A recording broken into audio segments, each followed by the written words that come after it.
Vermont has one law school. In 2022, it changed its name, and last year, about a third of its graduates failed the bar the first time they took it. And when they went to New York to sit for that bar, about half of them failed. Now, every law school has to publish a report called a 509. It's public, it's free, and almost nobody reads it. And so if you have an admit from this school on your desk right now, you got to see what I found out. Now, quick context, because most applicants have never heard of this document. The 509 is the single most important piece of paper in the law school application process. Every ABA accredited law school has to file one every year, and the American Bar Association posts them publicly. It includes admissions numbers, tuition, scholarships, bar passage rates, all of it's there. And the rankings summarize this data, but the 509 is the raw file itself. Now, if you're spending $250,000 on law school, you should probably read the 509 before you send in a seat deposit. It takes about 20 minutes, and most applicants never do it. And again, every school's filing is at the ABA Required Disclosures website. I'll link it below in the video later. Now, let's look at Vermont. South Royalton, Vermont is a town of about 600 people with one law school, been there since 1972.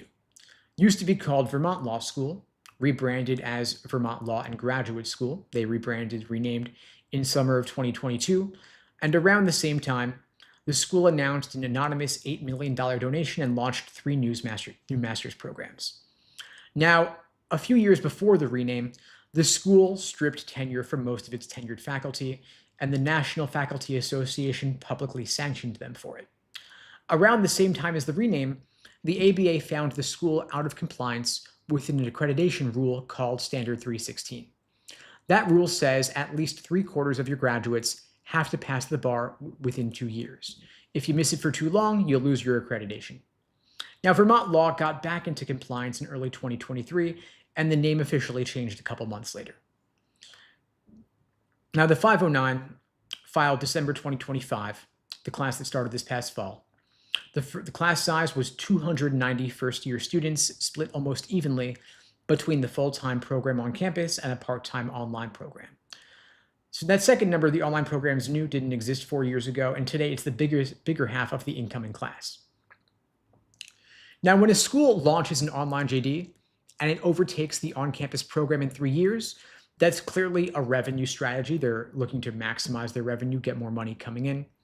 Now, if you look at the LSAT section, the bottom quarter of the class came in with a 148. The top quarter came in with a 157. That is a 9-point spread between the lowest LSAT and the highest LSAT. That's one of the widest in the country. For context, a 148 puts you in the bottom 30% of all LSAT takers. The school admitted roughly 70 students at or below that mark and sat them in the same classrooms as students scoring well above the national average. And that gap matters because law school grades are curved. Every class has to have a bottom.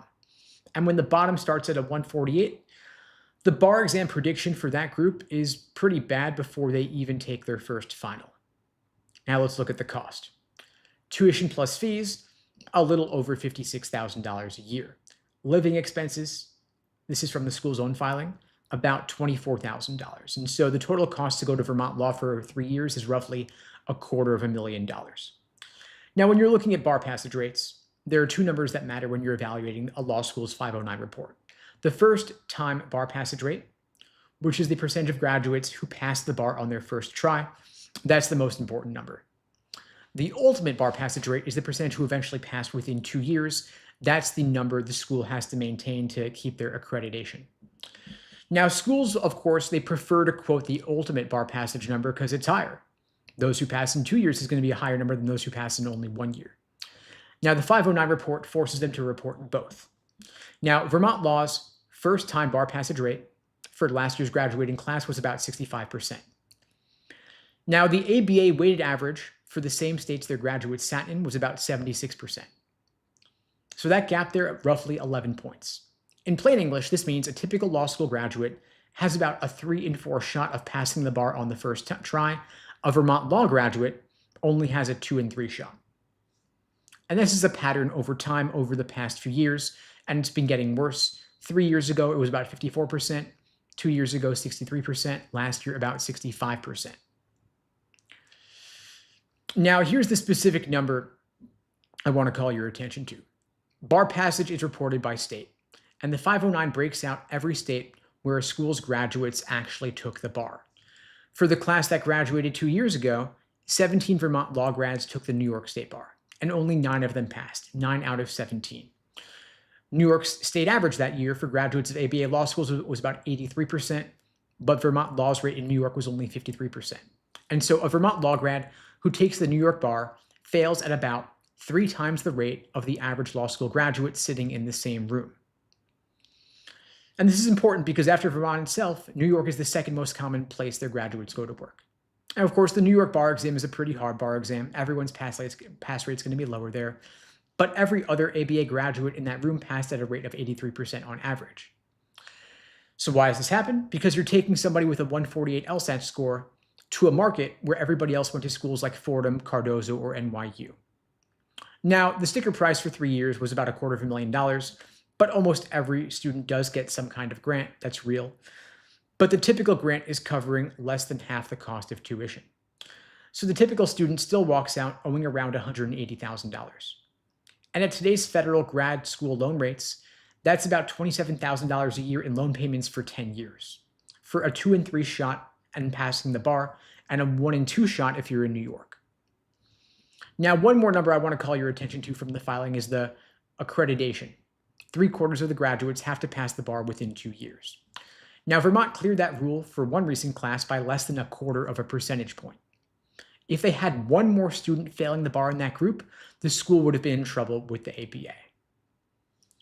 So a scholarship offer from a school like this that's barely threading the needle, it's a pretty bad bet. And so here's what I want you to do if you've been offered admission to Vermont law right now. First thing I want you to do, pull the 509 report yourself. Don't take my word for it. It's on the American Bar Association website. Look at the bar passage report specifically as well, and then email admissions and ask them, what percentage of your first-time takers passed the bar in this specific state I want to practice in? The specific state, not in aggregate. We want to know what's relevant to you. Then look at the employment summary for the most recent graduating class. Look at which firms they worked at, which cities they worked in, and decide if that's the kind of career you want to pursue as well. Then go on LinkedIn, go on Reddit, find 2 alumni from that school who graduated in the last 3 years, and ask them, would they do it all over again? Would they make the same choices again? Just have a 10-minute conversation with them if you can. And do this before you make your seat deposit. Now, zooming out for a second, Vermont law could be a good law school for many folks. It's a real law school. It has a legit public interest mission, has a good reputation in environmental law. And so for the right student who wants to practice environmental law in Vermont or a neighboring state, could be worth pursuing. But the numbers are concerning for the average student. If your 25th percentile LSAT is a 148 and your New York bar passage rate is 1 and 2, and your accreditation margin is less than 1/4 of a percentage point, it's not a bargain.